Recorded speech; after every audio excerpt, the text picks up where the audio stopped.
A linha SE nasceu como uma opção mais barata, reutilizando algumas partes de iPhones mais antigos, mas não abrindo mão do desempenho do modelo mais recente. O modelo mais novo, o SE 2022, ou de terceira geração, mescla partes ali entre o 8 e o 13. Vale a pena adquirir um, agora que ele já foi lançado há mais de 2 anos? Começando com o display, aqui a gente tem basicamente tudo do iPhone 8. A tela de 4.7 polegadas, resolução ali pouco acima de HD, IPS LCD, com brilho máximo ali de 625 nits. Um brilho máximo ali que eu diria que é apenas suficiente. Em ambientes internos você não deve ter nenhum problema, mas em alguns ambientes externos sim, com sol diretamente sobre o display, talvez você tenha algumas dificuldades para enxergar. No mais também o display é extremamente pequeno para padrões atuais. O aparelho em si é mais ou menos do mesmo tamanho que um 12 mini ou um 13 mini, mas o display é bem menor, devido a principalmente as bordas muito maiores. Com relação à construção, a gente tem ali o padrão vidro na frente e atrás, além do alumínio na lateral, como a gente já vê na Apple há muitos anos, além de também a certificação IP67 contra água e poeira.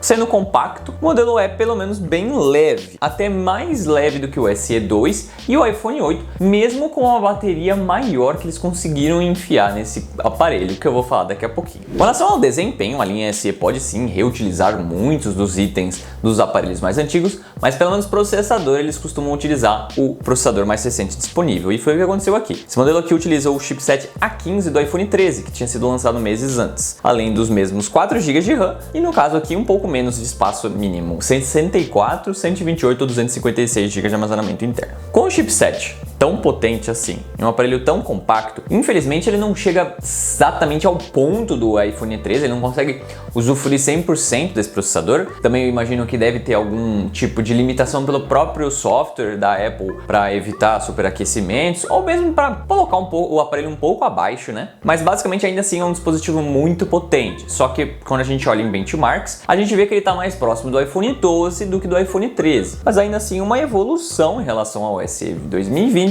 que vinha ali com o processador também um pouco piorado do iPhone 11. De qualquer forma, é um desempenho muito bom para 2024, com experiência bem fluida na interface e nos apps de todo dia ali, nada muito a se falar a respeito. Em games, como o COD Mobile, que eu sempre gosto de testar, ele conseguiu as mesmas configurações gráficas do iPhone 13. Nada mal, com certeza. É um aparelho pequenininho, mas muito potente. Só claro, não temos nada de taxa de atualização mais rápida nem nada do gênero, então a fluidez do dispositivo fica um pouco travada aos 60 Hz que a tela consegue atualizar, né? Passando para as câmeras, infelizmente nada novo. Tudo igual ao SE 2020, que já era tudo igual ao do iPhone 8. Ou seja, os mesmos 12 megapixels, abertura 1.8 com estabilização ótica de imagem na câmera traseira e 7 megapixels com abertura 2.2 na frente. Em 2019, para a gente ter uma ideia, essas câmeras foram substituídas no iPhone 11, já que elas já haviam sido usadas pela Apple desde ali do iPhone 7, mais ou menos. Ou seja, essas câmeras já estavam um pouco velhas em 2019. 5 anos depois, elas simplesmente não impressionam tanto quanto deveriam. Em ambientes iluminados, a câmera principal ainda consegue sim resultados bem aceitáveis. Como eu mesmo disse nos meus reviews do iPhone SE 2020 e no review do iPhone 8 que eu fiz.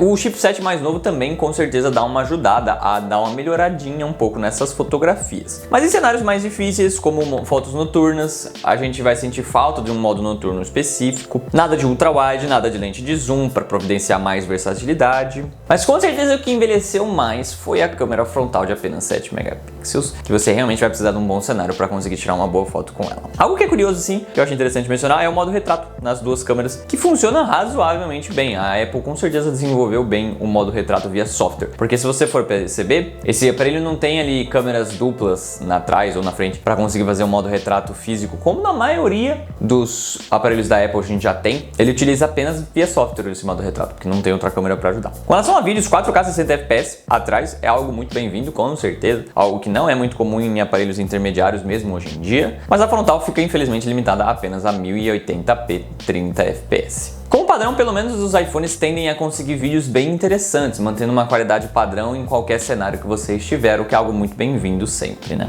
Com relação à bateria, a gente viu uma novidade bem inusitada na minha opinião. O SE 2020 reutilizou basicamente a mesma bateria do iPhone 8. Claro, com um chipset um pouco melhor, ele conseguia talvez uma autonomia um pouco melhor, mas era bem fraco. Agora, o modelo mais novo, eles conseguiram sim colocar uma bateria maior no dispositivo. Olhando os resultados ali do GSM Arena, a gente vê que a diferença não é muito significativa, infelizmente, com relação ao seu anterior. antecessor. Mas é importante se mencionar que esses testes acabam com resultados bem baixos no geral do que comparado a outros aparelhos, principalmente pelo fato de que o tempo de stand-by fica muito fraco num dispositivo com uma bateria tão pequena. Nos resultados específicos de ali, telefone, web e vídeo, a gente vê uma melhora geral interessante até. Mas sim, olhando para outros aparelhos, é o pior iPhone em quesitos de autonomia de longe dos últimos dispositivos. O 13 mini, que foi lançado apenas um pouco antes, tinha uma bateria ali próximos a 20% maior e com a tela OLED mais inteligente ele consegue uma autonomia muito melhor, mesmo ali com o dobro da resolução e tela bem maior. O que significa isso na prática? Nos meus testes, esse aparelho aqui tá com um saúde da bateria em mais ou menos em 100% e eu consegui ali no meu dia a dia, com um uso bem intenso até de games, com um uso de tela próximos às 4 horas e meia. O aparelho chegou ali no final do dia, mais ou menos às 8 horas da noite, com 5%. Ou seja, não exatamente aguentou um dia de uso no meu dia a dia. Mas assim, novamente, foi um uso pesado. Portanto, se você tiver um uso um pouco mais leve, eu imagino que sim, deve ser tranquilo de passar das 5 horas. Porém, se você precisa de mais tela do que isso, é provável que você vai ter que carregar mais do que uma vez por dia. Com relação ao carregamento, pelo menos ele suporta o padrão mais novo de 20 watts da Apple. Ele demora ali próximos a 1h18 para carregar de 0 a 100%.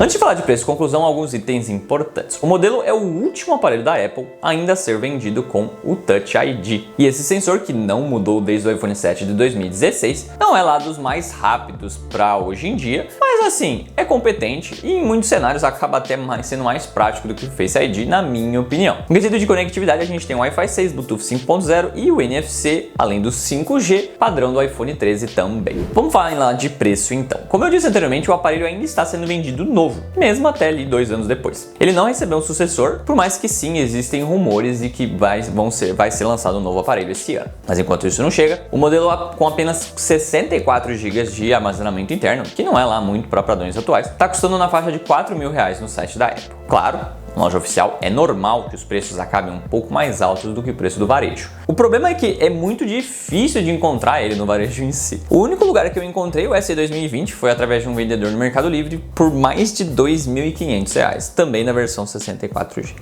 Dá pra ver que não é exatamente um aparelho muito popular. Infelizmente, eu acho que essa receita de aparelho compacto barato não tá mais dando tanto certo. Talvez o iPhone SE 2016, o primeiro modelo, tenha sido o modelo com melhores vendas, porque muita gente gostava mais do tamanho compacto do iPhone 5S do que os modelos maiores, mas eu acho que essa tendência de preferir aparelho pequeno meio que morreu já faz um bom tempo. Tanto é que a gente pode ver que o próprio iPhone 13 mini e 12 mini venderam muito pouco e foram descontinuados, né? Mas talvez exatamente por conta dessa baixa popularidade, o aparelho usado acaba tendo um preço muito interessante. Esse aparelho aqui que eu tenho aqui, eu adquiri ali por pouco mais de R$1.300. Para termos de comparação, sim, um iPhone 13 normal, com o mesmo chipset, acaba tendo uma tela bem melhor, bateria bem melhor e câmeras bem melhores. Mas usado, ele pode chegar ali a quase 2 vezes o preço desse aparelho. Portanto, na minha opinião, sinceramente, as pessoas não conhecem esse dispositivo, acabam achando que ele é apenas um iPhone 8 simplesinho e não estão muito afim de abrir mão as coisas do aparelho mais novo. Mas se você procura basicamente desempenho, os benefícios desse aparelho é muito interessante. Ele é muito superior nesse quesito de desempenho do que um iPhone XR e 11. Além de ter ali o 5G e um software que vai atualizar por muito mais tempo.